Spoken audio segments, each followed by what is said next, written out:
Very good evening. Welcome to the debate. Telangana ఉద్యోగులు ఒక్కసారిగా ప్రభుత్వంపై ఆగ్రహాన్ని వ్యక్తం చేస్తున్నారు. జీతాల జ్వాలలు రగులుతున్నాయి. నిజానికి తెలంగాణ ఏర్పడిన తర్వాత మొట్టమొదటి పీఆర్సీని తెలంగాణ ప్రభుత్వం ప్రకటించాల్సి ఉంది. దీనికోసం ఏర్పాటైన కమిటీ ఇవాళ ఇచ్చిన నివేదిక ఉద్యోగుల ఆశలకి ఆకాంక్షలకి ఏమాత్రంగా కూడా అక్కడ సమీపంలో కూడా లేని పరిస్థితి. ఉద్యోగులు చాలా హై ఎక్స్పెక్టేషన్స్ పెట్టుకున్నారు. కనీసం 60% ఫిట్మెంట్ వస్తుంది అనేది వాళ్ళ ఎక్స్పెక్టేషన్. ఎందుకంటే గడిచిన 5 ఏళ్లలో పెరిగిన ఖర్చులు కానీ పెరిగిన ధరలు కానీ వీటన్నిటిని పోల్చుకున్నప్పుడు పీఆర్సీ ఎప్పుడూ కూడా వాటి ఆధారంగానే ఉద్యోగుల జీతభత్యాలు ఎలా ఉండాలి, పెరుగుదల ఎలా ఉండాలి, వారికి ఏ అంశాల్లో పెరుగుదల ఇవ్వాలి, ఇంటి అద్దెలు ఎలా పెరుగుతున్నాయి, లేక రవాణా ఖర్చులు ఎలా పెరుగుతున్నాయి, అండ్ నిత్యావసరాల ధరలు ఎలా పెరుగుతున్నాయి, వీటన్నిటిని బేరీజు వేసుకునే పీఆర్సీ నివేదికలు రూపొందుతాయి. అలాంటి నేపథ్యంలో 2013లో వచ్చిన పీఆర్సీ నివేదికని తెలంగాణ రాష్ట్రం ఏర్పడిన తర్వాత ముఖ్యమంత్రి అయిన కేసీఆర్ గారు 2013 నాటి పీఆర్సీని కేసీఆర్ గారు అనౌన్స్ చేశారు. నిజానికి ఆ రోజులో ఉద్యోగులు అనుకున్న దానికంటే మంచి పీఆర్సీ ఇస్తున్నామని చెప్పి ఉద్యోగులకు శుభవార్త. నిజంగా కూడా ఆ రోజు ఊహించిన విధంగా 43% సబ్జెక్ట్ టు కరెక్షన్, 43%, 47% వరకు ఫిట్మెంట్ ఇచ్చిన పరిస్థితి ఉండింది తెలంగాణ. 43% ఫిట్మెంట్ ఇచ్చి ఉద్యోగులందరినీ చాలా ఆనందానికి గురి చేశారు కేసీఆర్. కానీ ఆ తర్వాత ఇప్పుడు రావాల్సిన పీఆర్సీ నివేదిక గడిచిన ఏడాది పూర్తిగా ఉద్యోగులందరూ చాలా ఇబ్బందులు పాలయ్యారు. ఏ సెక్టార్ తీసుకున్నా కూడా తర్వాత అన్ని రకాల ధరలు పెరిగినాయి, నిత్యావసర ధరలు పెరిగినాయి, లైఫ్ కాస్ట్ ఆఫ్ లివింగ్ విపరీతంగా పెరిగిపోయిన నేపథ్యం. పట్టణీకరణ పెరుగుతోంది. పట్టణీకరణ పెరుగుతుంటే సహజంగానే మనిషి జీవన ప్రమాణాలు దానికి తగ్గట్టుగా జీవన విలువలు పెరుగుతూ ఉంటాయి, కాస్ట్ పెరుగుతూ ఉంటుంది. ఆ విషయంలో 60% అన్న ఫిట్మెంట్ ఉంటుంది, ఎప్పుడు కూడా తగ్గదు. లాస్ట్ టైం 43% ఇచ్చారంటే ఇంకొంతైనా ఎక్కువ ఇస్తారని ఎవరైనా ఎక్స్పెక్ట్ చేస్తారు. జీతభత్యాలు ఏదైనా కూడా 43 లాస్ట్ టైం ఇచ్చారంటే 44 అన్న ఇవ్వాలి ఈసారి. అలాంటిది ఒక్కసారిగా అనూహ్యంగా 7.5%. ఇది అసలు ఏ ఉద్యోగి కలలో కూడా ఇలా ఉంటుందని ఊహించి ఉండడు. దట్టు మన తెలంగాణ వస్తే మన ఉద్యోగులు, మన పిల్లలు, మన విద్యార్థులు, మన రాష్ట్రం, మన జిల్లాలు, మన నీళ్లు, మన నిధులు, మన నియామకాలు అని చెప్పుకున్న తెలంగాణ రాష్ట్ర సమితి ప్రభుత్వము కేసీఆర్ గారు ఈ రకమైన ఫిట్మెంట్ ప్రకటిస్తారని ఊహించని ఉద్యోగులు ఒక్కసారిగా చెప్పాలంటే షాక్ తిన్నారు. ఇవాళ షాక్ తిని అన్ని వర్గాల ఉద్యోగులు ఒక రకంగా రోడ్డెక్కారు, ధర్నాలకు దిగారు. ప్రభుత్వం సర్దుబాటు చర్యలకు దిగినా కూడా నమ్మే పరిస్థితి లేదు.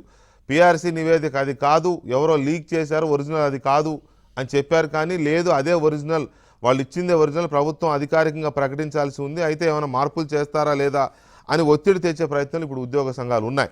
ఇది ఎంతవరకు సమంజసం, ఈ రకమైన ఫిట్మెంట్ ఇవ్వడం అనేది ఇప్పుడు అందరి మెదళ్లను తొలుస్తున్న ప్రశ్న. దీనిపైన మనతో మాట్లాడడానికి ఎకానమిస్ట్ ప్రొఫెసర్ పాపారావు గారు ఉన్నారు. అలాగే పురుషోత్తం గారు, తెలంగాణ ఎంప్లాయీస్ అసోసియేషన్ ప్రధాన కార్యదర్శి డాక్టర్ పి పురుషోత్తం గారు, అలాగే తెలంగాణ ఉద్యోగుల సంఘం చైర్మన్ పద్మాచారి గారు మనతో చర్చలో పాల్గొంటున్నారు. ముందుగా పురుషోత్తం గారు, మీ అబ్జెక్షన్ ఏంటి ఈ పీఆర్సీ మీద? ఏం ఊహించారు, ఏం వచ్చింది? తెలంగాణ ఏర్పడిన తర్వాత ఇది తొలి పీఆర్సీ. దీని మీద ఉద్యోగ ఉపాధ్యాయ పెన్షనర్ కాంట్రాక్ట్ ఎంప్లాయీస్ అందరూ కూడా భారీ ఆశలతో ఉన్నటువంటి సందర్భం.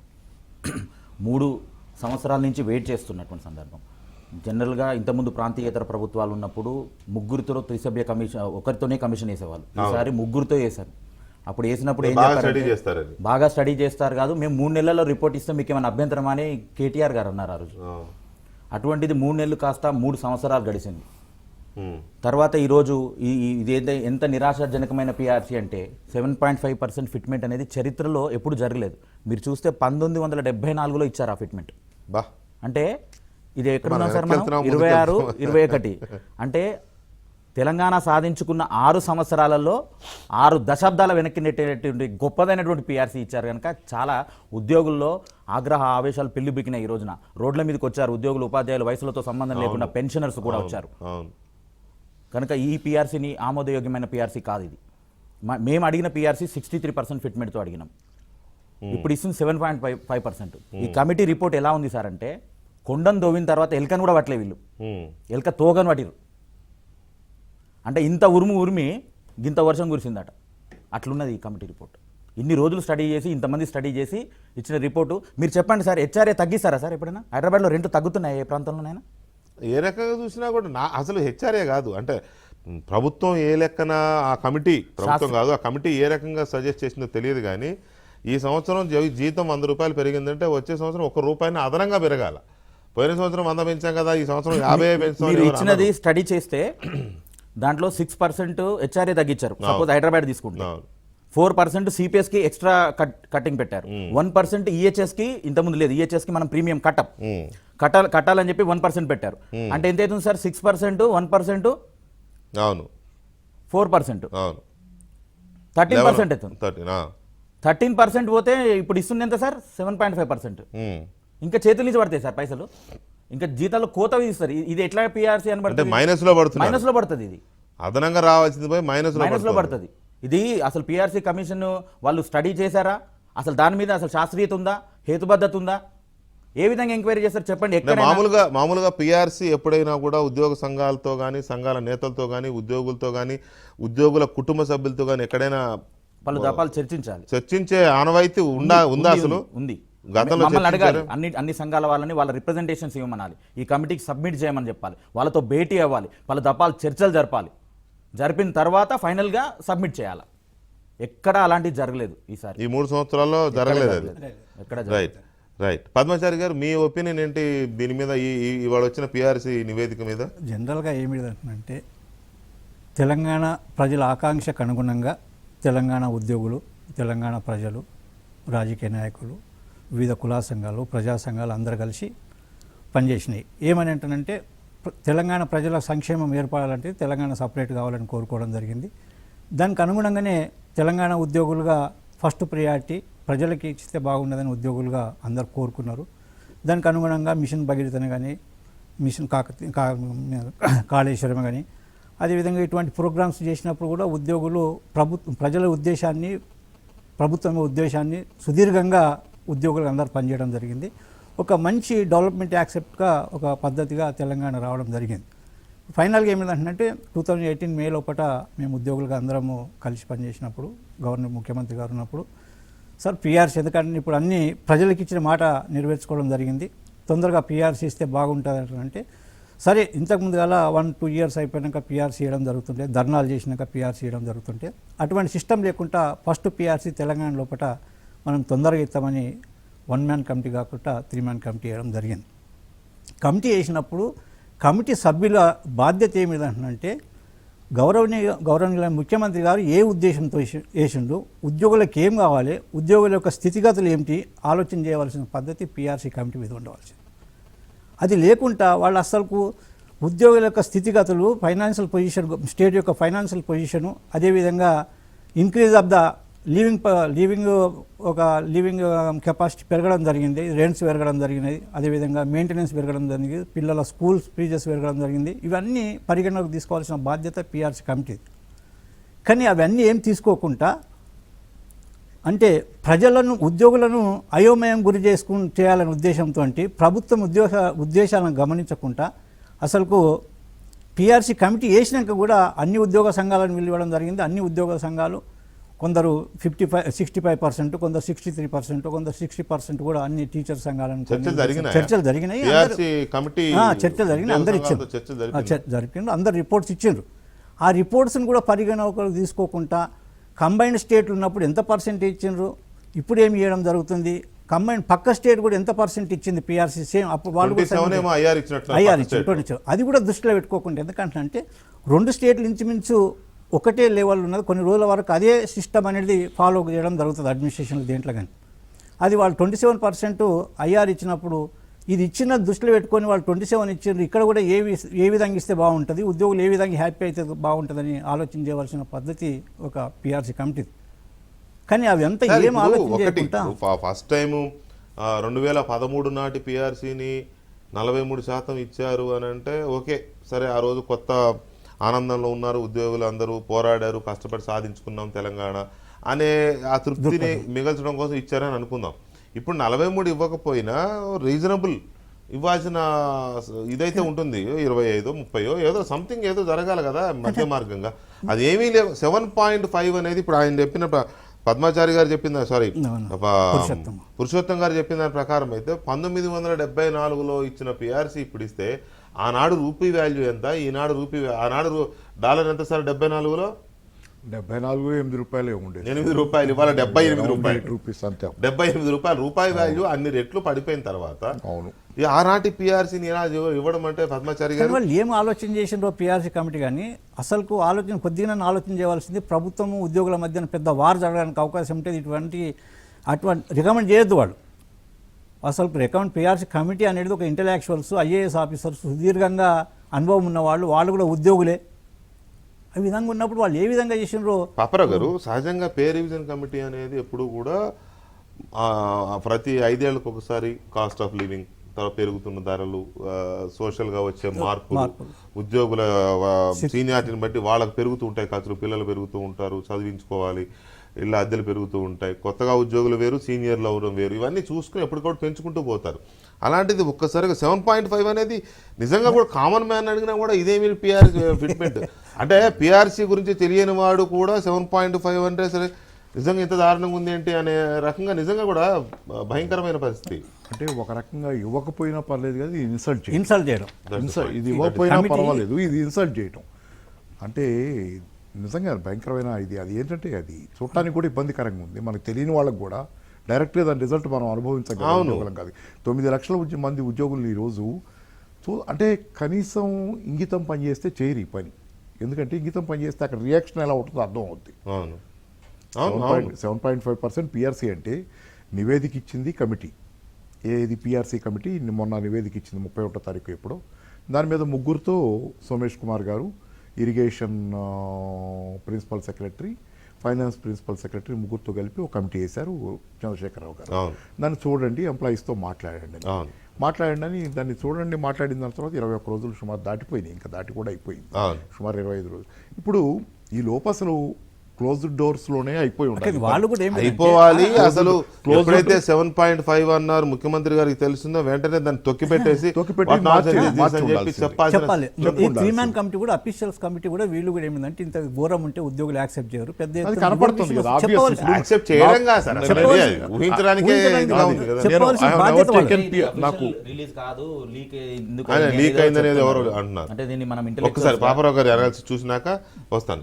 పాపరావు గారు అంటే మామూలుగా ఏంటంటే కాంగ్రెస్ సీతారెడ్డి వాళ్ళు అడిగినాయి కానీ కాంగ్రెస్ వాళ్ళు 60% అడుగుతున్నారు. ఏంటంటే జనరల్ కొండకి ఏదో దారం కడితే అన్నట్లు ఉంటుంది కదా, అందుకని అట్లా భారీ ఎత్తున అడిగితే మినిమం ఎక్స్పెక్టేషన్ 30% ఉంటుంది కదా. మినిమం ఎక్స్పెక్టేషన్ 30%, ఇంకా కొంచెం లోయర్ కన్సర్వేటివ్ ఎస్టిమేట్ 20% కూడా కొంతమంది మాట్లాడారు కానీ 30% ఎక్స్పెక్టేషన్ అయితే ఇయర్లీ హౌస్ రెంట్ 10% పెంచమంటారు సార్. ఒకటే సింపుల్, మొన్నటిదాకా ధరలు ఎట్లా పెరుగుతున్నాయి. 2010 ఇప్పుడు ఇది వచ్చింది ఎప్పుడు first time PRC after Telangana తర్వాత, అంటే 2014 తర్వాత ఇదే పిఆర్సీ.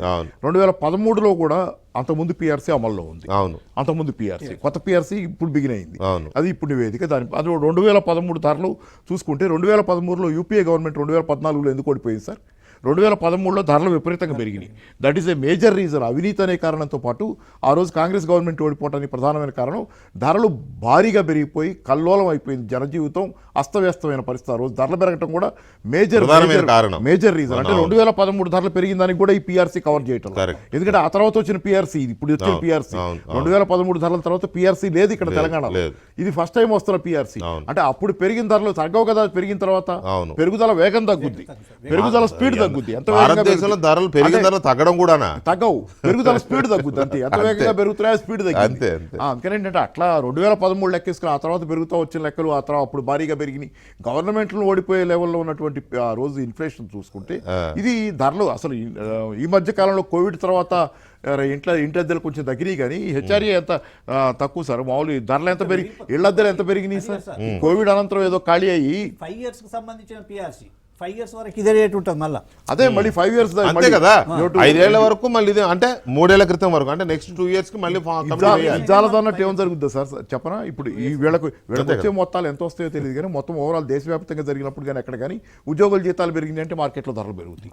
ఇప్పుడు దీనికి ఇప్పుడు పెరిగిన కొంచెం వేరే వాళ్ళు తినేస్తారు. పురుషోత్తం గారు పద్మాచారి గారు ఉండే ఇంటి ఓనర్లు డిబేట్ చూస్తారు, చూసి రేపటి నుంచి రెంట్ పెంచుతారు. అదే మీ జీతాలు పెరిగినా ఇన్నిసార్లు లీక్లు వచ్చాయి కదా, లీక్లు వచ్చిన ప్రతిసారి పెరిగింది అనుకుంటారు చాలా మంది. అంత సహజంగా ఉంటుంది కదా. అసలు మార్కెట్లో రేట్లు పెరుగుతాయి సార్. ఇప్పుడు 7.5%కి 8.5% పెరిగితే ఆ పాతది కూడా ఉన్నది కూడా ఊడిపోయి కాస్త కూడా అదనంగా ఊడుతుంది జరిగేది. అంతకంటే ఉపయోగం ఏం లేదు. పాపం మీకు తెలియదు ఏమున్నది, 2 months ఇన్కమ్ ట్యాక్సే.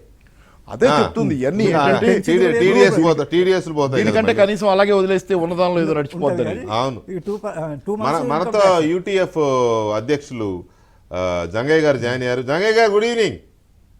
Good evening sir. మంచి మంచి ఫిట్మెంట్ వచ్చింది, హ్యాపీగా ఉన్నారా? స్వీట్లు తీసుకెళ్లారు ఇంటికి? చూసే వాళ్ళక ఎన్నిసార్లు చూసే వాళ్ళక మాక మీకే సార్. 7.5 వచ్చినా 2.5 వచ్చినా మీరే కదా ఎంజాయ్ చేసేది, మాక. చరిత్రలో కని విని ఎరగని పిఆర్సీ ఇది. ఎందుకని అట్లా? విచిత్రమైంది, వింత పిఆర్సీది.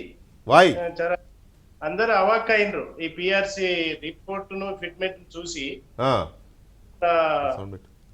అదిగా పెంచిండ్రు ఫిట్మెంట్ అనేది. సరే, మేము ఎవరైతే రాష్ట్రంలో ఊహించినంత పిఆర్సీ ఇవ్వలేదనేది ముఖ్యంగా చూస్తే, అసలు పిఆర్సీ నా ఇది అనేది మేము అంటున్నది. ఇది డిఏకి సంబంధించో లేదంటే ఇంకొకటి మామూలుగా తెలంగాణ ఇంక్రిమెంట్ ఇచ్చినట్టుగా తప్ప, ఇది 5 సంవత్సరాలకు పెరిగిన ధరలకు అనుగుణంగా. ఇప్పుడు మనం మొత్తంగా చూస్తే ఇండ్ల ధరలు పెరిగినాయి, హౌస్ రెంట్లు పెరిగినాయి, నిత్యావసర సరుకుల ధరలు పెరిగినాయి. అట్లాగే మనం ఏవైతే ప్లాన్స్ అనుకున్నాయో అవన్నిటిని ధరలు పెరిగినాయి. పెరిగిన ధరలకు అనుగుణంగా ప్రతి 5 సంవత్సరాలకు ఒకసారి ప్రభుత్వాలకు పిఆర్సీని ఇవ్వాలి, ఫిట్మెంట్ ను ఆమోదయోగ్యమైన ఫిట్మెంట్ ఇవ్వాలి. కానీ ఈరోజు ప్రభుత్వం 5 సంవత్సరాలకు ఇచ్చేటువంటి ఫిట్మెంట్ ను 8 సంవత్సరాలు చేసింది. అయినా కూడా 8 సంవత్సరాల తర్వాత కూడా ఇప్పటికి కూడా మేము పెద్ద ఎత్తున పోరాటాలు ఉధృతం చేస్తే తప్ప ఈ పిఆర్సీ కాదు. జంగయ్య గారు ఒక విషయం చెప్పండి, పే రివిజన్ కమిటీ వేటిని ఆధారం చేసుకొని ఏ లెక్కన ఏ తీరుగా ఈ ఫిట్మెంట్ ఒక నిర్ణయానికి వచ్చింది అనుకోవాలి?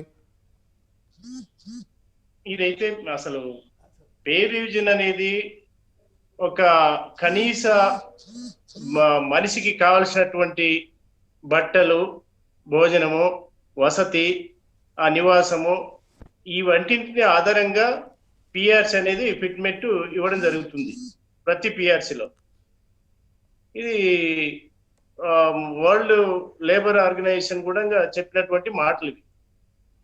కానీ దానికి అనుగుణంగా కాకుండా ఈరోజు ఆ పిఆర్సీని చూస్తే 7%, 7.5% అనేది మహా దారుణం.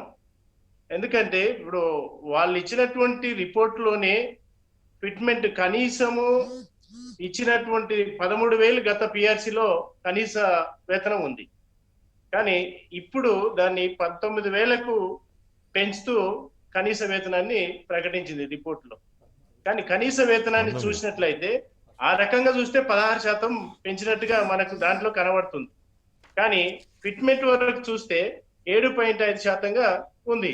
కానీ దేనికి పొంతన లేకుండా అసలు ఈ పిఆర్సీ గవర్నమెంట్ ప్రకటించిందా, కమిషన్ ప్రకటించిందా, లేకపోతే రాష్ట్రంలో ఉన్నటువంటి ఉద్యోగ ఉపాధ్యాయుల యొక్క సహనాన్ని పరీక్షించాలనా, లేదంటే అంటే జంగయ్య గారు మీకు కోపం వస్తుందని తెలుసు కూడా మీరు ఉద్యోగ సంఘాలు, ఉపాధ్యాయ సంఘాలు దీంతో అసంతృప్తికి గురవుతాయని తెలుసు కూడా ప్రభుత్వం కాదు, ఇది ఇంకా ప్రభుత్వం ప్రకటించలేదు, కానీ ఇచ్చిన నివేదిక యొక్క పిఆర్సీ ఇచ్చిన ప్రతిపాదన సహజంగా ఎప్పుడు ప్రతిపాదనలు ఇచ్చిన తర్వాత ప్రభుత్వాలు కొంచెం రియాక్షన్స్ చూసి కొద్దిగా అటు ఇటు చేస్తూ ఉంటాయి, మనకు తెలియదు కాదు.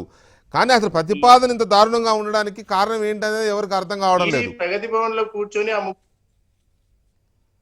ఈ పిఆర్సీ ప్రగతి భవన్ లో కూర్చొని తయారు చేసినటువంటి రిపోర్ట్ గా అనిపిస్తుంది మాకు. మీకున్న ఎక్స్పీరియన్స్ ప్రకారం పిఆర్సీ ఎప్పుడు కూడా కమిటీలు ఉద్యోగ సంఘాల నేతలతో, ఉపాధ్యాయ సంఘాల నేతలతో, నాకు తెలిసి కొన్ని సందర్భాల్లో గతంలో కుటుంబాలతో కూడా చర్చలు జరిపిన ఇది ఉండింది గతంలో.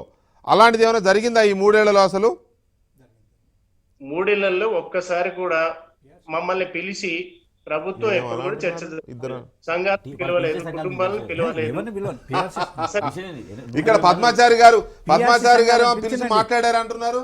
మీరు ఇచ్చింది కదన్న రిపోర్ట్ ఇచ్చింది కదా అన్నగారు.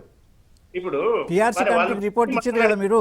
ఈ రోజు ప్రకటించినటువంటి 7.5% వాళ్ళు ఒప్పుకుంటుండ్రా, లేదంటే ఇది దాన్ని క్వశ్చన్ కాదు. ఒప్పుకోకపోతే వాళ్ళు పిఆర్సీ కమిటీకి మనం పిలిచింది కదా. అర్థమే కదా అసలు పిఆర్సీ అనేది కమిటీ అనేది ముందు ఉద్యోగ సంఘాలతో కనీసం సంప్రదింపులు జరిపిందా అనేది చర్చ. 100% ఇక్కడ నా డిబేట్ లో ఉన్న ఇద్దరు పద్మాచారి గారు కానీ పురుషోత్తం గారు కానీ జంగయ్య గారు కానీ అలాంటిది జరగలేదని చెప్తున్నారు. లేదు. మీరేమో అన్న మాట్లాడారని అడగండి. చెప్తున్నారు. వీళ్ళు కాదు పిఆర్సీ కమిటీకి రిపోర్ట్స్ అందరు ఇవ్వడం జరిగింది. వాళ్ళు ఇచ్చింది ఏమైనా ప్రభుత్వానికి అనుకూలంగా మాట్లాడదలుచుకున్నారా వాళ్ళు? పిఆర్సీ కమిటీకి మనం రిపోర్ట్ ఇచ్చినామా లేదా? రిపోర్ట్ జంగయ్య సార్ ఒక డైలాగ్ జరగాలి కదా. వాళ్ళతో జరిగింది కదా. పిఆర్సీ కమిటీ తోటి డైలాగ్ జరిగింది, రిపోర్ట్ చేయడం జరిగింది. ఏమంటారు జంగయ్య గారు ఆ, ఏమంటారు? ఏమంటున్నారు సార్? మీరేమంటారు? అంటే వారేమో రిపోర్ట్లు ఇచ్చారు కదా అందరూ అంటున్నారు. పిఆర్సీ కమిటీకి మనం రిపోర్ట్స్ చేయడం జరిగింది కదా, అన్ని సంఘాలు మనం ఇచ్చినాం కదా. అవును, అన్ని సంఘాలు ఇచ్చినాము, అది. కానీ ఇచ్చిన ప్రకారంగా ప్రభుత్వం ప్రకటించలే కదా. అది ప్రభుత్వం కాదు, ఇప్పుడు పిఆర్సీ కమిటీ ప్రకటించింది, ప్రభుత్వం ప్రకటించేది ఇప్పుడు కాదు జరుగుతుంది. సార్, ఇక్కడ సింపుల్ క్వశ్చన్ రైట్. ఒకసారి దాంట్లోకి వెళ్లే ముందు ఒక టీచర్ లైన్ లోకి వచ్చారు దీని మీద మాట్లాడడానికి. సురేష్ బాబు తోటమల్ల, భద్రాచలం. సురేష్ బాబు గారు నమస్తే. సార్ నమస్తే సార్. నమస్తే సార్. నమస్తే సురేష్ బాబు గారు, ఏంటి మీ ఒపీనియన్ ఏంటి ఈ ఫిట్మెంట్ ఈ పిఆర్సీ నివేదిక మీద? సార్, ఈ ఫిట్మెంట్స్ అనేది మేము ఆశించిన స్థాయి కాదు, చాలా తక్కువ స్థాయిలో ఉన్నది సార్. మేము కేసీఆర్ గారి గవర్నమెంట్ మీద, బంగారు తెలంగాణ మీద మేము చాలా అంతకుముందు గతంలో కూడా మేము అందరం కూడా తీవ్ర స్థాయిలో సకం జైలు సమ్మె కానీ మిగతా దాంట్లో ఉద్యమంలో పాల్గొనడం జరిగినది. మేము చాలా భారీ ఆశలు పెట్టుకున్నాం సార్. మరి అంటే ఇప్పుడున్న ఆర్థిక పరిస్థితులను దృష్టిలో పెట్టుకొని అంత స్థాయిలో కాకుండా, అడిగిన స్థాయిలో కాకుండా కనీసం ఉద్యోగులను సంతృప్తి పరిచే విధంగా ఉండాలి సార్ ఫిట్మెంట్ అనేది. 7.5% అనేది ఫిట్మెంట్ కేవలం పెంచి అందులో నుంచి హెచ్ఆర్ఏని తగ్గించారు సార్. అలాగే ఇంకా మిగతా అలవెన్సులు తగ్గించారు సార్. ఇప్పుడున్న లెక్కల ప్రకారం తీస్తే కేవలం 1.5% మాత్రమే ఉద్యోగుల జీతాల్లో పెరుగుదల ఉండే విధంగా కనిపిస్తుంది. హెచ్ఆర్ఏ కూడా తీసేస్తే ఇవన్నీ తీసేస్తే పెరిగింది 1.5% మాత్రమే అని, అంత కూడా రాదంట పురుషోత్తం గారు చెప్తున్నారు. అవునవును సార్, అవును, వాస్తవమే సార్. హెచ్ఆర్ఏ పర్సెంటేజ్ తగ్గించారు, ఇంక్రిమెంట్ రేట్ తగ్గించారు, మిగిలిన అన్ని రకాలు తగ్గిస్తూ చూపించడం జరిగింది సార్. ఇవాళ ఉన్న పరిస్థితుల్లో ఇవాళ పెరిగిన భారీ ధరలు, పెట్రోల్ అయితేమి, నిత్యావసర ధరలు అయితేమి, ఇంకా ఇతరత్ర అయితేమి భారీ స్థాయిలో ధరలు పెరిగినాయి సార్. మేము ఈ పిఆర్సీ మీద గత 3 సంవత్సరాలను ఆశలు పెట్టుకొని మేము బ్యాంకు లోన్లకు సంబంధించి అయితే ఈ ఈఎంఐలు కూడా కొంచెం పెంచుకోవడం జరిగింది సార్. ఖచ్చితంగా ఇస్తారనే నమ్మకం ఉంది, ఇప్పటికీ నమ్మకం ఉంది కేసీఆర్ గారి మీద. పెట్టుకున్నారా పైన ఎగురుతుంటే? కానీ ఇప్పుడు ఫిట్మెంట్ నివేదిక అనేది చాలా నిరాశగా సార్. అది దాన్ని ఎంత చెప్పుకున్నా తక్కువ సార్. మా కుటుంబాలు మనోవేద చెందుతున్నాయి సార్. ఎలా బతకాలి, రేపటి నుంచి ఏంటి పరిస్థితి అనేది కుటుంబాలు చాలా మనోవేదతో ఉన్నాయి సార్. రైట్ సురేష్ బాబు గారు, right. Thank you very much Suresh Babu గారు, మీరు లైన్లోకి వచ్చినందుకు థ్యాంక్ యూ. రైట్, ఇక్కడ పురుషోత్తం గారు, కుటుంబాలని సంప్రదించలేదు, అసలు ఈ ఉద్యోగ చెప్తున్నారు వాళ్ళు. ఏమంటారు? ఇందు నుండి ఉద్యోగ ఉపాధ్యాయుల నుండి వస్తున్నటువంటి ఫోన్ ఏంటంటే, ఈ ఫిట్మెంట్ తో మనకు పిఆర్సీ వద్దు 2 సంవత్సరాలు ఆగి తీసుకున్న తర్వాత మనమే ప్రభుత్వానికి భిక్ష ఇచ్చినాం అనుకుందాం అని అంటున్నారు వాళ్ళు. అంటే మైనస్ అవుతోంది అనేది చాలా మంది ఆందోళన. ఈ ఫిట్మెంట్ వల్ల హెచ్ఆర్ఏ కూడా తగ్గించడం వల్ల మైనస్ లోకి వెళుతున్నాము అనేది ఒకటి. మీరేమో అసలు ఈ ఫిట్మెంట్ ఇదే లెక్కనైతే పిఆర్సీ వద్దని మీరు అంటున్నారు, కానీ పిఆర్సీ వద్దు అని అంటే మళ్ళీ అది వేరే రకమైన దుష్పరిణామాలకు దారి తీసే అవకాశం ఉందేమో కదా. అలా కాకుండా ప్రభుత్వం మీద ఒత్తిడి తీసుకొచ్చో, లేకపోతే మీకు ఎట్లాగో మీ మార్గాలు మీకు ఉంటాయి, అది సాధించుకోవడం మంచిదేమో కదా. పురుషోత్తం గారు మీరేమంటారు? ఫైనల్ గా ముఖ్యమంత్రి గారు కూడా మనకు పిలుస్తారు కదా, మాక్సిమం ఫిట్మెంట్ ఇస్తారని ఆలోచన ఉండాలి, కానీ అది వద్దు మనం అని అనడానికి అవకాశం లేదు, అనొద్దు కూడా. ఎందుకంటే అందరూ ఒకటి పద్మాచారి గారు, బాధ ఉంటుంది. మీ అసోసియేషన్లు ఎవరు ప్రో గవర్నమెంట్, ఎవరు ప్రో ఎంప్లాయీ, నేను యాంటీ గవర్నమెంట్ అన్నాను ఇక్కడ, దయచేసి అర్థం చేసుకోండి. కొంతమంది ప్రభుత్వానికి అనుకూలంగా ఉండే సంఘాలు ఉంటాయి, కొన్ని సంఘాలు పూర్తిగా ఉద్యోగులకు మాత్రమే అనుకూలంగా ఉంటాయి, అంత మాత్రం ప్రభుత్వానికి వ్యతిరేకమని కాదు. ఇక్కడ ఈ ఫిట్మెంట్ వచ్చిన తర్వాత అనౌన్స్మెంట్, అదే లీక్ అయిందో లేకపోతే అదేంటనే కానీ వచ్చిన దగ్గర నుంచి నేను చూసింది ఉద్యోగులు బగబగ మండిపోతున్నారు. ఎందుకంటే చిన్న విషయం కాదు ఇది. కరెక్ట్. మళ్ళీ 5 ఏళ్ల పిఆర్సీ వచ్చేంత వరకు దీంతోనే బతకాలి. ఇంకోటి అదేం చేసి పిఆర్సీ కూడా 10 years నెక్స్ట్ ప్రపోజల్స్ ఇంక్రిమెంట్ దాంట్లో మళ్ళీ 10 ఏళ్లకు ఒకసారి పిఆర్సీ అనే ఒక ఇంక్రిమెంట్ ప్రపోజల్. కూడా ఇయర్ ఇంక్రిమెంట్ ఉంది, దాన్ని 3 years చేసిండ్రు. అదే మరి వాళ్ళ ఇటువంటి ఇష్టం అన్ని ఇప్పుడు- చూసినప్పుడు సహజంగానే ఇందుకేనా పోరాడింది కానీ వాళ్ళు అనే డిస్కషన్ ఆలోచన వస్తుంది కదా పురుషోత్తం గారు. సార్, తెలంగాణ రాకుండా బాగుంది అనిపిస్తుంది, ఎందుకంటే అక్కడ 27% ఇచ్చినప్పుడు మనకేం ఫీలింగ్ కార్యాలయాలలో నిరసన తెలపడం వెయిట్ జంగయ్య గారు వెయిట్ ప్లీజ్ సార్. ఇప్పుడు మనకి తెలంగాణ వచ్చిన తర్వాత పరిస్థితి ఎట్లుందంటే ఇల్లు వీకి పందిరేసినట్టుంది. ఇంకా మనం వెనక్కిపోతున్న ఫీలింగ్ వస్తుంది. చాలా మంది ఉద్యోగస్తుల్లో ఏమో ఉద్దేశం ఉందంటే 27% 1 year నుంచి పక్క రాష్ట్రంలో వస్తున్నప్పుడు ఉమ్మడి ఆంధ్రప్రదేశ్లో ఉంటే బాగుండేదేమో ఉద్యోగుల జీవన పరిస్థితి అనేది వస్తూ ఉంది. తర్వాత ఇప్పుడు వారు అన్నట్టుగా 7.5% ఇది ఉంది కదా సార్, ఇది లీక్. ఫస్ట్ దీన్ని మనము ఊరికే పిఆర్సీని అట్లా అంటే ఏం డేంజర్ అవుతుంది అంటే 10 years పోతుంది, అది పెద్ద డేంజర్ అవుతుంది. ఇది ఇంకొకటి ఏంటంటే సార్, మనం ఇంటెలెక్చువల్ గ్రూప్ సార్, ఉద్యోగస్తుల్లో ఇంటెలెక్చువల్ గ్రూప్ ఇది ఏం జరిగిందంటే ఇది లీక్ చేశారు, దీన్ని కొంచెం స్టడీ చేయాలి. ఈ రిపోర్ట్లో మనకి ఈ అంశం దగ్గర ఫిట్మెంట్ దగ్గర 7.5% ఇచ్చారు, కానీ లోపలికి వెళ్ళి చూస్తే ఇంకా కటింగ్స్ ఉన్నాయి. 16 లేదు సార్, అది కాదు, 16% ఉంది. ఇప్పుడు 50,000 బేసిక్ ఉన్నాయని నెక్స్ట్ బేసిక్ ఏమొస్తుంది అని అన్ని బేసిక్లు స్కేల్లో చూపిస్తారు. అందులో ఎంత వస్తుందంటే సార్ మనకి 46% వస్తుంది. మీరు ఇక్కడ చూడొచ్చు 13,000 చెప్పారు కదా, 13,000కి 19,000కి ఎంత వస్తుంది సార్? 6,000 తేడా వస్తుంది. అంటే రమారమి 48% వస్తుంది. అంటే బేసిక్ ఫస్ట్ లెవెల్లో 48% పెంచినప్పుడు ఈ 7.5% కరెక్ట్ కాదు, ఎందుకంటే 30% డిఏ మనకు కలిపినా కూడా ఒక 15.7% మనకు లెక్క తేడా వస్తుంది. అంటే ఏం చేశారంటే సార్ ఇది, అంటే నా అనాలిసిస్ ఇది ఏం చేసి ఉండవచ్చు అంటే లోపల 15% 16% ఇచ్చింది సార్ పిఆర్సీ కమిటీ, దీన్ని 7.5% అని ఇక్కడ మార్చి లీక్ చేసి సెక్రటేరియట్ నుంచి జరిగిన భాగవతం ఇది నా అంచనా ప్రకారం. ఉద్యోగుల స్పందన ఏందో చూసి దీన్ని ఏదో మెరుగ్గా ఇచ్చినట్టుగా చేసి అవన్నీ తగ్గిస్తారా? దీన్ని 16% చేస్తున్నా అని చెప్తారు. దీన్ని 16% చేసి మరి నేను ఇచ్చాను in spite of committee telling 7.5% నేను ప్రో ఎంప్లాయీ ఉండి ఇచ్చినని చెప్పే ప్రయత్నం చేసే కుట్ర ఇది. ఎవ్రీ టైం అదే జరుగుతుంది కదా, ఎవ్రీ టైం కమిటీ ఒకటి ఇస్తుంది, ప్రభుత్వాలు దాని కొంచెం మీరు అడుగుతారు కమిటీ సిఫారసు సరిగ్గా లేవని ఉద్యోగ సంఘాలు పోతాయి. ఎవరు ముఖ్యమంత్రిగా ఉన్నా జరిగేది ఏంటంటే ఒక ఔదార్యాన్ని ప్రదర్శించినట్టు చేసి ఇక్కడ క్లారిటీ సార్, ఈ పాయింట్ ఆడియన్స్ కి క్లియర్ గా వెళ్ళాలి. మీరు అర్థం చేసుకోవాల్సింది ఏంటంటే పిఆర్సీ రిపోర్ట్ లో 16% ఉంది, దీన్ని ఓన్లీ ఫస్ట్ లైన్ ఫిట్మెంట్ అనే అంశం దగ్గర 7.5% పెట్టి లీక్ ఇచ్చి ఇదంతా డ్రామా చేసి 7.5 నుంచి 16కి పెంచినని చూపిస్తారు. అలాగా 16% ఉంది లోపల పేజీల్లో, 16% ప్రతి స్కేల్లో 16% హైక్ ఉంది ఫిట్మెంట్ది. కనుక ఈ 16% మీద మళ్ళీ డిస్కషన్ జరగాలి. అలా జరగకుండా తప్పుదావ పట్టించడానికి ఈ 7.5% చేసి 16% క్లోజ్ చేస్తారు. స్కేల్స్ మీద కూడా డిస్కషన్ అవుతుంది, మనకు ఉంది స్కేల్స్ ఉన్నాయి. ఇదంతా స్టడీ చేయకుండా మీరు ఎందుకు రోడ్లు ఎక్కారు? ఇప్పుడు ఇంకా వెంటనే రోడ్లు ఎక్కారు, ఇవాళంతా పెద్ద పెద్ద ధర్నాలు చేశారు. ఇప్పుడు మీకు స్టడీ చేస్తే లోపల ఏదో ఇది ఉందని మీకు అనిపిస్తుంది కదా? అనిపిస్తుంది చెప్పడానికి సందర్భం సార్. ఇప్పుడు అది కలవడానికి చీఫ్ సెక్రటరీ దగ్గరికి వెళ్ళాం మేము, మాకు ఎక్కడ అపాయింట్మెంట్ ఇస్తున్నారు సార్? మాకు చెప్పుకోవడానికి ఇప్పుడు మీరు అన్నారు ఎన్నిసార్లు చర్చలు పిలిచారు. ఇప్పుడు చర్చ అంటే ఏంటి సార్? ఒకసారి మనల్ని అడిగిన తర్వాత మన దాని మీద ఆయన అభిప్రాయం చెప్తే మేము ఎందుకు అడిగినామో మళ్ళీ చెప్తే చర్చ అంటారు దీన్ని. ఒకసారి పోయి కమిటీకి రాసిస్తే కమిటీ చూసిందా లేదా తెలియకుండా మమ్మల్ని పిలిచి చర్చలు జరపకుండా హెచ్ఓడీస్ ఎంతమంది హెచ్ఓడీస్ కూర్చోబెట్టి మాట్లాడారు సార్ ఆ కమిటీలో? ఎన్ని డిపార్ట్మెంట్స్ హెచ్ఓడీస్ తోటి ఎన్ని కష్ట నష్టాలు చూసారు? చూడలేదు, ఎక్కడ చర్చలు జరగలేదు, ఎక్కడ మాకు చీఫ్ సెక్రటరీ గారితో అపాయింట్మెంట్ ఇవ్వలేదు, ఇప్పటికి 2 సార్లు ఇవ్వలేదు. ఇప్పుడు మేము చేసింది ఏంటి? చీఫ్ సెక్రటరీ గారితో డిస్కషన్, ఇదేదో రాంగ్ ఉంది, ఇది ఎట్లా జరిగింది, అసలు ఇది అఫీషియల్ రికార్డ్ కాదని మాట్లాడడానికి వెళ్తే బీఆర్కే భవన్లో ఎంట్రీ లేదు, అక్కడే అరెస్ట్ చేసి తీసుకెళ్లారు. నారాయణగూడ పోలీస్ స్టేషన్కి, రాంగోపాల్పేట పోలీస్ స్టేషన్కి అక్రమంగా తరలించారు. మాట్లాడే అవకాశం ఇదే, this is the first time, so I'm expressing it. Right. ప్రభుత్వం దీన్ని ఉద్దేశపూర్వకంగానే లీక్ ఇచ్చిందా? 7.5% ఫిట్మెంట్ మీద వచ్చే రియాక్షన్స్ చూసి ఎంత పెంచాలి అనేది అంచనా వేసుకోవడం కోసం లీక్ ఇచ్చిందా అనేది ఒక అంశం అయితే, మినిమం శాలరీ ఉద్యోగుల యొక్క మినిమం జీతాన్ని 14,000 నుంచి 19,000కి పెంచిన నేపథ్యం ఒకటి గత పాజిటివ్ ఇదే కనబడుతుంది ఈ రిపోర్ట్లో. అండ్ ఇంకో రిపోర్ట్ ఏంటంటే ఇదే రిపోర్ట్లో ఇచ్చిన ఇంకొక కీలకమైన అంశం, పదవీ విరమణ వయసుని 58 నుంచి 60 ఏళ్లకు పెంచాలని కూడా రికమెండ్ చేసింది. ఈ రికమెండేషన్ చాలా కీలకం. ఉద్యోగులు అడిగినవే కానీ ప్రభుత్వాలు యాక్సెప్ట్ చేయాలి కదా. 60 ఏళ్లకు పెంచాలి అనేది ఉద్యోగులు అడిగిందైనా కూడా పిఆర్సీ కూడా రికమెండ్ చేసింది. కాబట్టి ముఖ్యమంత్రి కూడా కొన్ని సందర్భాల్లో ఈ కామెంట్ చేశారు, పదవీ విరమణ వయసును త్వరలో పెంచుతామని కూడా గతంలో అన్నారు.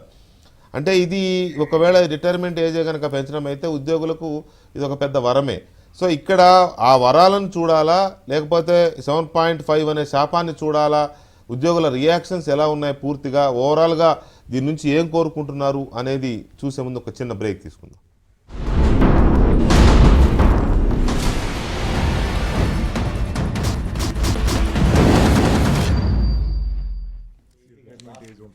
Right, welcome back to the debate. Paparao గారు, మీరేమన్నా ఒక అంచనాకు వచ్చారా ప్రభుత్వం ఎందుకు ఈ నిర్ణయం తీసుకుంది, వాట్ నెక్స్ట్ అనేది? వీళ్ళ అంచనాలు ఎలా ఉన్నాయి?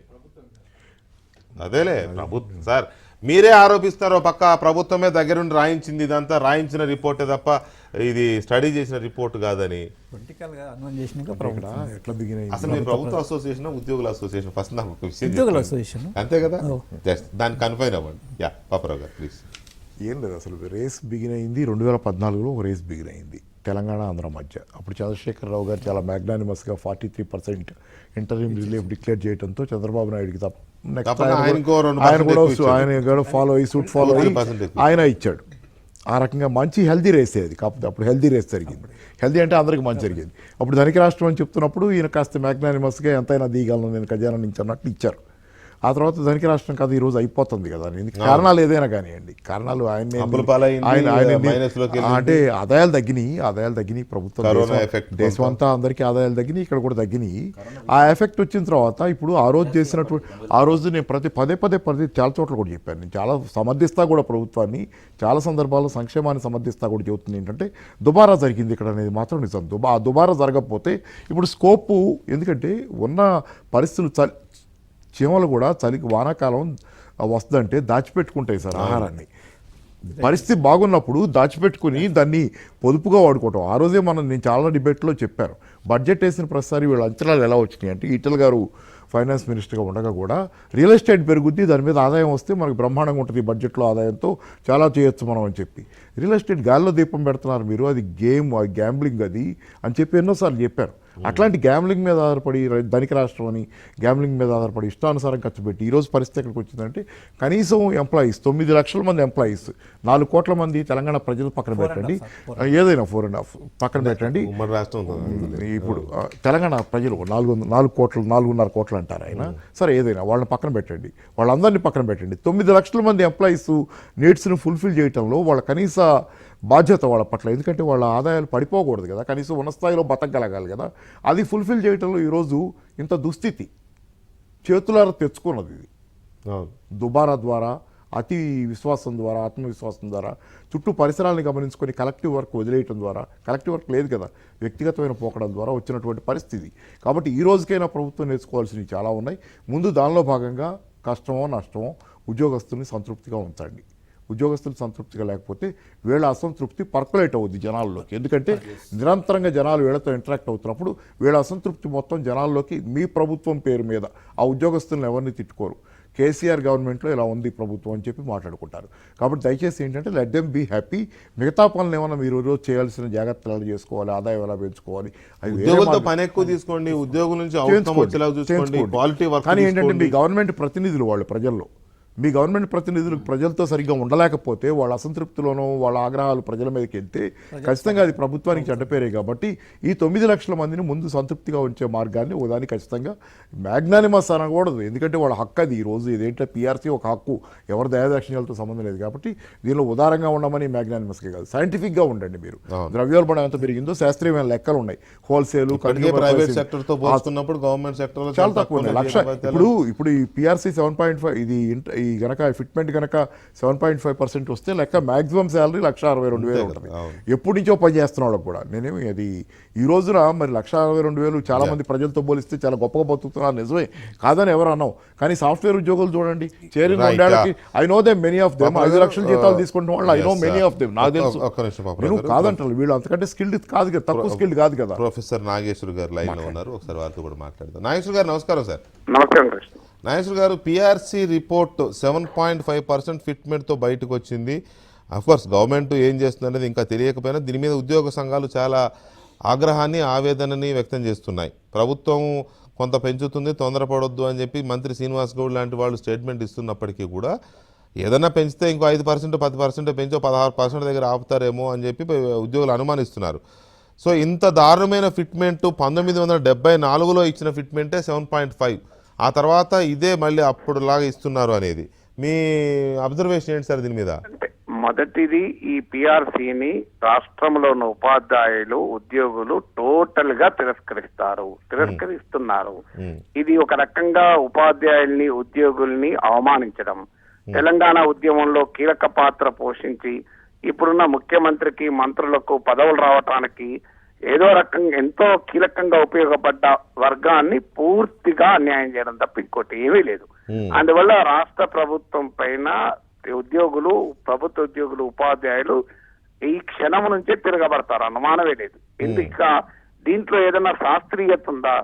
ఉమ్మడి రాష్ట్రంలో 10 PRCలలో కూడా ఇంత దుర్మార్గంగా లేదు. అంటే ఉమ్మడి రాష్ట్రంలో వలస పాలకులు అని కేసీఆర్ గారు పదే పదే చెప్పారు, ఆంధ్ర పాలకులని. మరి కేసీఆర్ మాటలు నమ్మి ఉద్యోగులు సెకండ్ జనరల్ సమ్మునేలో అన్నిట్లో పాల్గొన్నది ఆంధ్ర పాలకులు ఇచ్చిన ఫిట్మెంట్ కన్నా దరిద్రంగా అయ్యామని కాదు కదా. సో అందువల్ల ఇది ఒకటి. 2, తెలంగాణ ధనిక రాష్ట్రం అని బరాబరి ధనిక రాష్ట్రం అని బరాబరి అని 10 సార్లు చెప్పారు. మరి పక్కనున్న పేద రాష్ట్రం విభజనతో నష్టపోయిన ఆంధ్రప్రదేశ్ లో ఇంటర్వ్యూ రిలీఫ్ ఇచ్చి ఇప్పటికీ దాదాపు ఏడాది అయినట్టుంది, చాలా రోజులైంది. 27% ఇచ్చారు. ఆడ 27% ఫిట్మెంట్ ఇంటర్వ్యూ రిలీఫ్ ఇచ్చారు. అంటే సహజంగా ఇంటర్వ్యూ రిలీఫ్ అంటే మధ్యంతర భృతి, అంటే పూర్తి స్థాయిలో జీతం పెరిగే పరిస్థితి పెంచేటానికి ఇంకా సమయం ఉన్నప్పుడు, ఫైనల్ కానప్పుడు మధ్యంతర భృతి ఇస్తారు. అంటే ఫిట్మెంట్ ఖచ్చితంగా 20% కన్నా ఎక్కువనే ఉంటుంది. 5 కన్నా ఎక్కువనే ఉంటుంది కానీ తక్కువ ఉండదు. అంటే ధనిక రాష్ట్రంలో 7.5%, పేద రాష్ట్రంలో 27% కన్నా ఎక్కువ ఉంటే ఆంధ్రప్రదేశ్ రాష్ట్రాన్ని విడగొట్టుకొని తెలంగాణ ప్రత్యేక రాష్ట్రం సాధించుకున్నది ఇందుకేనా అనేది లక్షలాది ఉద్యోగుల యొక్క బాధ. ఇంతే కాకుండా ఏంటి ప్రాతిపదిక మీరు 7.5% చెప్పడానికి? దానికి ఏదైనా ఒక సైంటిఫిక్ బేసిస్ ఉండాలి కదా. మీరు నిర్ణయించిన 19,000 మినిమం పేజ్ ఈ లెక్కలు చూసుకున్నా కూడా ఇది 7.5% ఏ రకంగానో అర్థం కాదు. ఇది ఒకటే కాదు, ఇంటి అద్దెను తగ్గించారు, హెచ్ఆర్ఏని తగ్గించారు. సో అలాగే క్యాష్లెస్ హెల్త్ కు 1% దాన్ని కోత విధించారు బేసిక్ పేలో. ఈవెన్ గ్రాట్యుటీ కూడా 20 లక్షలు చేయాలని అనుకున్నారు, 16 లక్షలే చేశారు. డిమాండ్ 20 లక్షలకు ఉంది. ముఖ్యమంత్రి గారు రూరల్ ఏరియా అలవెన్స్ ఇస్తామని హెచ్ఆర్ఏనే తగ్గించి పడేశారు. సో అందువల్ల ఏ రకంగా చూసినా ఇది యాక్సెప్టబుల్ కాదు. ఇది అయితే ఒక వాదన ఏంటంటే శ్రీనివాస్ గౌడ్ లాంటి వాళ్ళు, ఆయన మరి తెలంగాణ ఉద్యోగుల ఆధారంగా మంత్రి పదవి వచ్చింది కనుక మీరు బాధపడకండి, సీఎం గారు చూసుకుంటారు అంటే పరిగమాల PRCని పట్టుకొని బేరం ఆడుకోమని ఉద్యోగులకు చెప్పడమా? అంటే మీరు ఎంతో కొంత మాట్లాడుకొని ఇప్పుడు 7.5% డబుల్ చేసి కేసీఆర్ 15% చేస్తే తెలంగాణలో పాల కొరత వచ్చే అంత తీవ్రంగా పాలాభిషేకాలు చేసుకోవటానిక? దేని కొరకు? అందువల్ల ఇప్పటికైనా ఉద్యోగ సంఘాలు ఆ రాజకీయాలను వదిలి ఉద్యోగుల సంక్షేమం కొరకు ఆలోచించాలి. కానీ ఎవ్రీ టైం ఇది జరుగుతూనే ఉంది కదా సార్. PRC ఎప్పుడు కూడా తక్కువ ఎంతో కొంత రికమెండ్ చేస్తే గవర్నమెంట్ ఉద్యోగ సంఘాలపై లొలి పెడితే ముఖ్యమంత్రి గారు ఔదార్యంతో ఎంతో కొంత యాడ్ చేయడం అనేది ప్రతిసారి జరిగేదే. 30% చూపించినా 38% చేస్తారు, 40% ఇచ్చినా 44% చేస్తారు. కాబట్టి ఇప్పుడు 7.5ని ఎంత చేస్తే సాటిస్ఫై అవ్వాలి, అది సమస్య. అదే కదా నేను అనేది పాయింట్. ఇప్పుడు మీరు ఇది ఫస్ట్ PRC తెలంగాణ, అంతకుముందు వచ్చింది ఫస్ట్ PRC కాదు. అంతకుముందు తెలంగాణలో ఆ దానికే 43%, రోషయ్య గారి ప్రభుత్వం 39% ఇచ్చింది. మీరు ఏ రకంగా చూసినా దీనికి ఏంటి ప్రాతిపదిక? ఇప్పుడు లాస్ట్ 2 PRCలు నాకు గుర్తున్నంత వరకు ఫిట్మెంట్ 43%, అంతకుముందు 39%. మరి 39% కు 7.5% ఏమైనా పోలికుందా? అసలు ఏమన్నా దీనికి దానికి ఏమన్నా ప్రాతిపదిక ఉందా? సో దీనికి అందువల్ల ఇది అశాస్త్రీయమైంది, ఉద్యోగుల ఉపాధ్యాయులకు వ్యతిరేకమైంది, రాష్ట్ర ప్రభుత్వ పరువును రోడ్డు మీద తీసేటువంటి PRC. నాగేశ్వర్ గారు, ఇక్కడ సహజంగానే అసలు PRC అనేది ఒక నివేదిక తయారు చేసేటప్పుడు చాలా ఫ్యాక్టర్స్ని బేస్ చేసుకుని ధరలు, లేకపోతే జీవన ప్రమాణాలు, అర్బనైజేషన్, ఇలాంటివన్నీ చూసి కదా ఇవి ఒక రిపోర్ట్ తయారు చేస్తారు 5 ఇయర్స్కి. ఏ ఫ్యాక్టర్స్ని తీసుకుంటారు? ఇక్కడ అవన్నీ తీసుకున్నారా? అసలు మీరు అన్నట్లు PRCకి ప్రాతిపదిక లివింగ్ కండిషన్స్, అంటే జీవన స్థితిగతులు. ఇప్పుడు ఒక ఉద్యోగి ఏం ఆశిస్తాడు? ఇవాళ నాకున్న జీవన స్థితిగతులు 5 ఏళ్ల తర్వాత 5 ఏళ్ల కింద జీవన స్థితిగతుల కన్నా మెరుగుండాలని కోరుకుంటాడు. అది వేరే కాదు కదా. సో మెరుగుండాలని కోరుకోవటానికి ఏ రకమైన జీవన ప్రమాణాలు కావాలి? 1. 2, ఇంతకన్నా గతం కన్నా మెరుగైన జీవన ప్రమాణాలు కావాలని కోరుకుంటారు. ఎందుకంటే ఇవాళ మనం చూస్తున్నాం కదా, రాజకీయాల్లో వచ్చిన వాళ్ళు రోజు మెరుగైన జీవితం కొరకు ప్రయత్నిస్తున్నారు కదా. సర్పంచ్ గా ఉన్నవాడు ముఖ్యమంత్రిగా అయ్యే వరకు కూడా ప్రయత్నిస్తూనే ఉన్నాడు కదా. సో అందువల్ల రాజకీయ నాయకులకు ఏ రకంగా మెరుగైన జీవన ప్రమాణాలు కావాలని కోరుకుంటుందో ఉద్యోగులకు కూడా మెరుగైన జీవన ప్రమాణాలు కావాలని కోరుకుంటది. సో అందువల్ల ఆ మెరుగైన జీవన ప్రమాణాలు ఉన్నగా పెరుగుతున్న ధరలు ఇవాళ చూడండి 10 వారాలలో 5 రూపాయలు పెరిగింది పెట్రోల్ ధర, వంట నూనెల ధరలు పెరిగినాయి, మీకు అన్ని రకాల వస్తువుల ధరలు పెరిగాయి. అయితే మరి ప్రైవేట్ రంగంలో ఉద్యోగులకు కూడా ధరలు పెరిగాయి, నిజమే, అది కాదని ఎవరు అంటలేరు. అంటే ఇప్పుడు మీరు ప్రభుత్వ ఉద్యోగుల్ని దిగజార్చి సమానం చేస్తారా, ప్రైవేట్ ఉద్యోగులను పెంచి సమానం చేస్తారా అన్నది క్వశ్చన్ కదా. సో ముఖ్యమంత్రి ఏమన్నారు, కేంద్ర ప్రభుత్వ ఉద్యోగులతో సమానంగా ఇస్తా, అసలు తెలంగాణలో ఎక్కడా లేనన్ని ఇస్తాం, ఉద్యోగులకు ఇస్తా అన్నారు. ఇదంతా ఎంప్లాయీ ఫ్రెండ్లీ గవర్నమెంట్ అన్నారు కదా. మరి ఎంప్లాయీ ఫ్రెండ్లీ గవర్నమెంట్ ఇదేనా? మీకు ఇంకొక పాయింట్ కూడా ఉంది. అసలు మొత్తం ప్రభుత్వ వ్యయము ఓవరాల్ రాష్ట్ర ప్రభుత్వ బడ్జెట్ తో మీరు పోల్చి చూడండి. రాష్ట్ర ప్రభుత్వ బడ్జెట్ ఎంత పెరుగుతుంది? 5 ఏళ్లలో 7.5% పెరిగిందా రాష్ట్ర ప్రభుత్వ బడ్జెట్? నేను 5 ఏళ్ల క్రితం శాసన మండలిలో ఉన్నాను. అప్పుడున్న బడ్జెట్ కి ఇప్పుడున్న బడ్జెట్ కు రెట్టింపైంది. సింపుల్ కదా నాగేశ్వర గారు, ఉమ్మడి రాష్ట్ర బడ్జెట్ 2 లక్షల కోట్లు ఉంటే రాష్ట్రాలు విడిపోయినాక 2 కలిపి 4.5 లక్షల కోట్లు అయినాయి. అంతే కదా. అదే కాకుండా నేను ఫస్ట్ టైం ఎమ్మెల్యే ఉన్నప్పుడు 2007 లో 1,00,000 కోట్ల బడ్జెట్ మొదటిసారి దాటింది. సో 1,00,000 కోట్ల నుంచి ఉమ్మడి రాష్ట్రంలో 1,00,000 కోట్లు ఉండే 13 ఏళ్ల క్రితం. అవును, ఫండమెంటల్ పాయింట్ అది. 5 ఏళ్లలో బడ్జెట్ ఎంత పెరిగింది.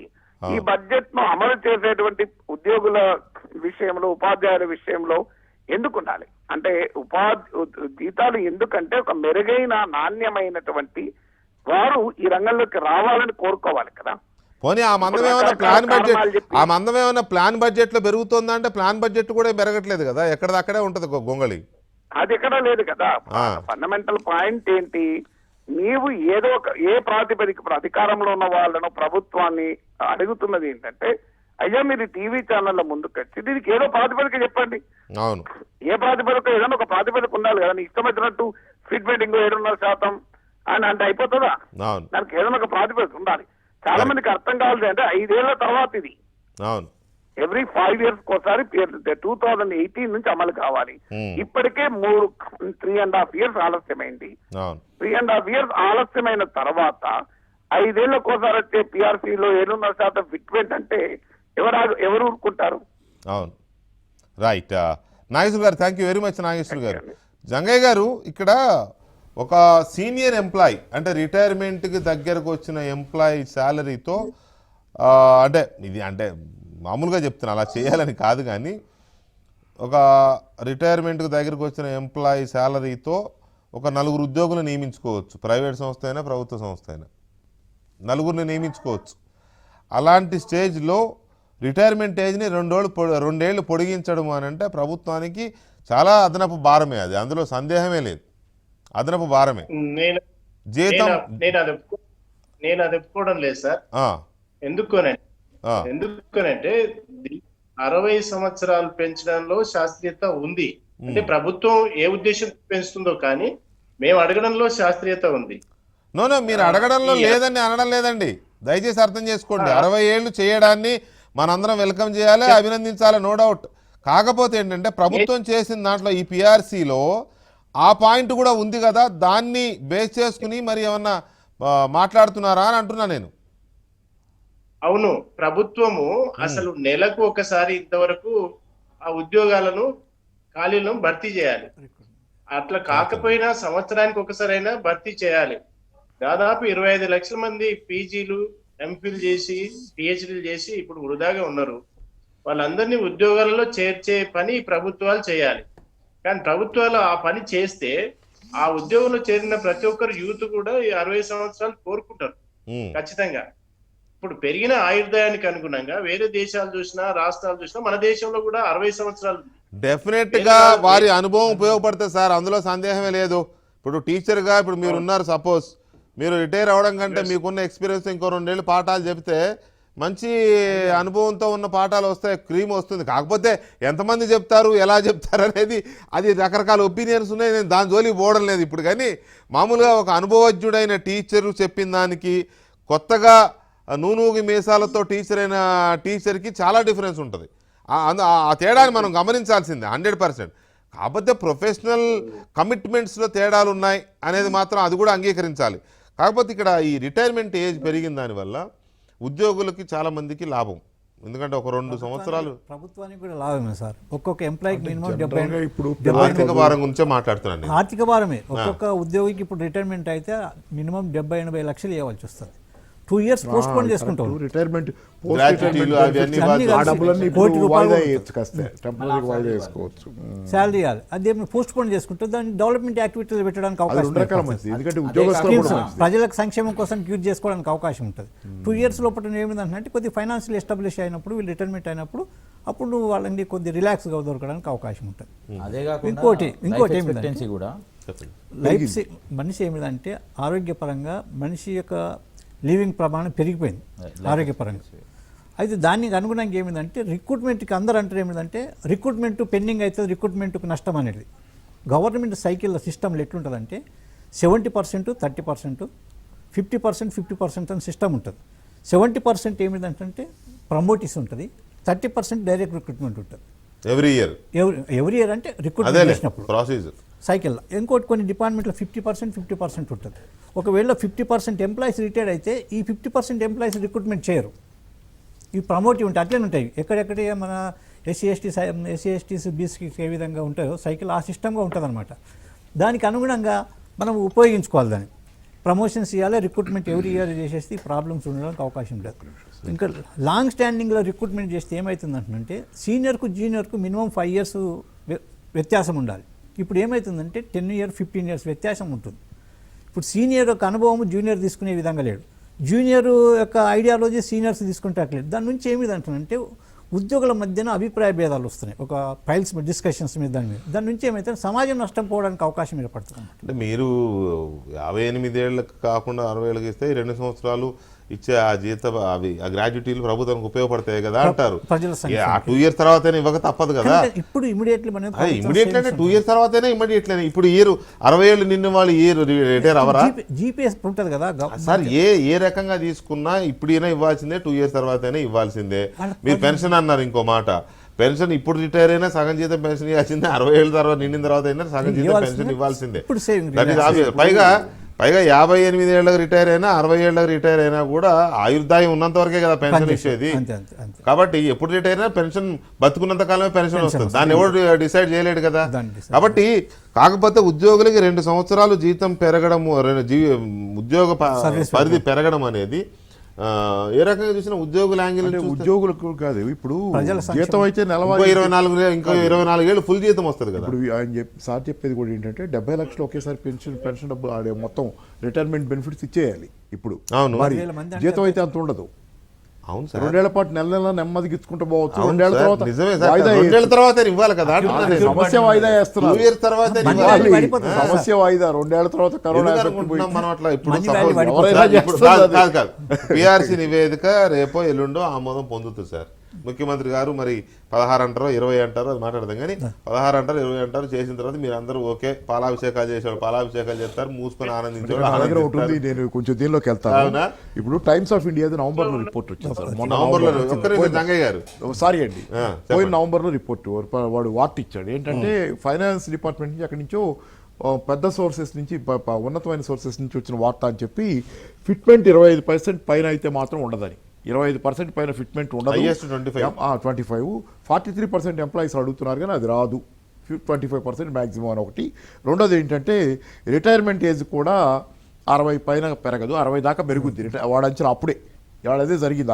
61 ఎన్నికల వాగ్దానం, 61 సంవత్సరాలు ఎన్నికల వాగ్దానం, కానీ 60 జరుగుద్దని వాడు అప్పుడే చెప్పాడు.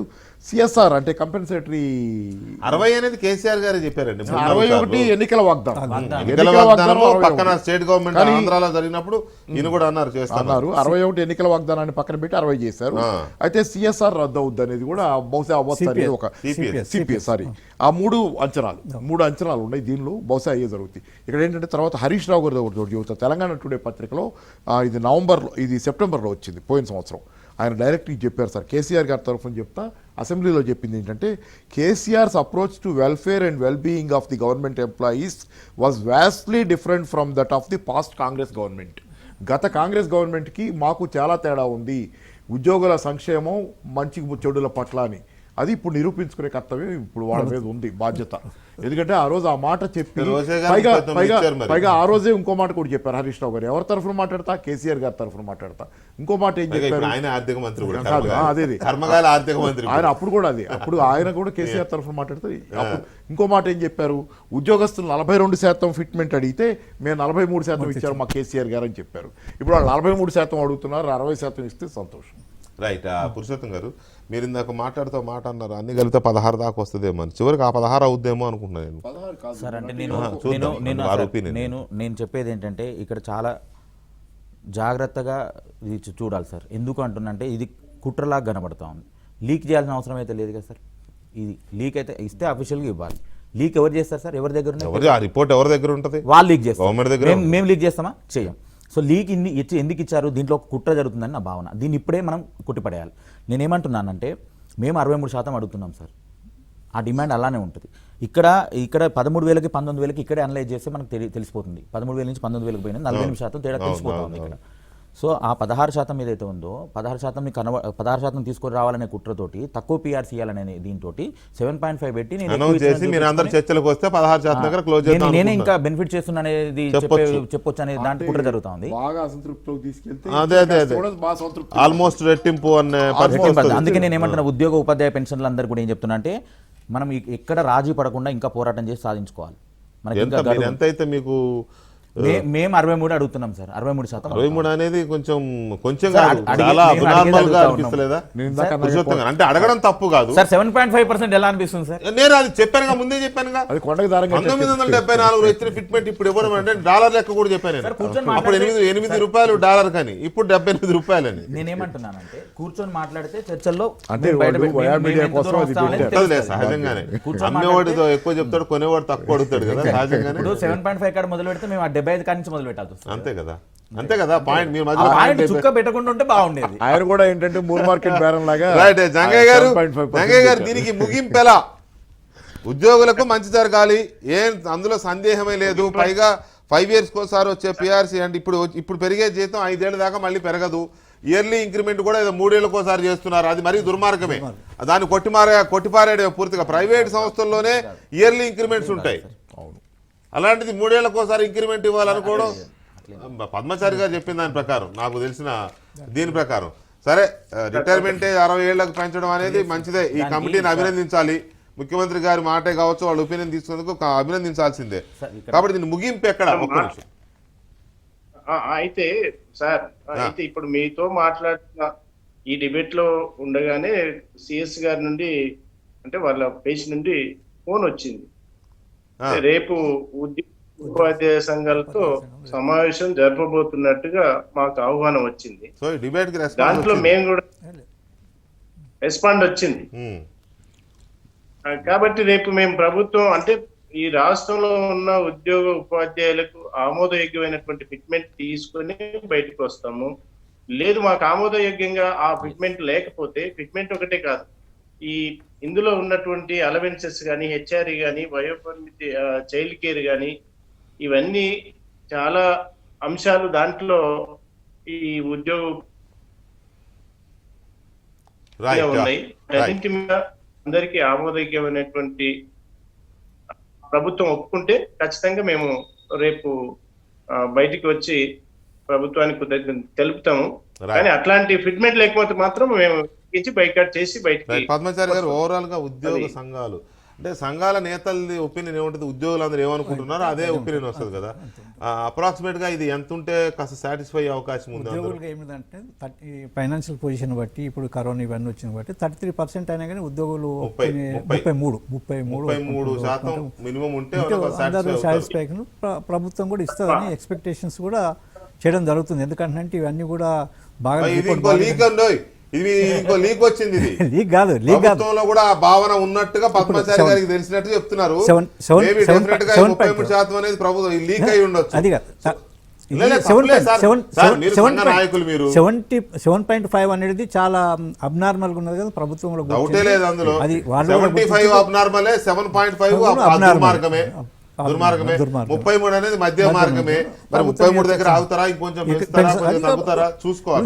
వివిధ సంఘాల యొక్క డిమాండ్. మీ 3 సంఘాలకు అలాగే తెలంగాణలో ఉన్న ఉద్యోగ ఉపాధ్యాయ కార్మిక అన్ని వర్గాలకి కూడా బెస్ట్ ఆఫ్ లక్ చెబుతూ మంచి ఫిట్మెంట్ రావాలి, అందరూ హ్యాపీగా ఉండాలి. మళ్ళీ 2 సంవత్సరాల తర్వాత కదా పిఆర్సీ వేసేది, 2 సంవత్సరాల తర్వాత కమిటీ వేస్తారు. మళ్ళీ వాళ్ళు వెంటనే ఇస్తారో ఇంకో 3 ఏళ్ళు సాగదీస్తారో అదే తెలియదు మనకి. కాబట్టి ఉద్యోగులందరికీ మంచి జరగాలని కోరుకుంటూ జంగయ్య గారు అండ్ పద్మాచారి గారు, పురుషోత్తం గారు, పాపారావు గారు, థ్యాంక్ యూ వెరీ మచ్ చర్చలో పాల్గొన్నందుకు. ఇక మనం నెక్స్ట్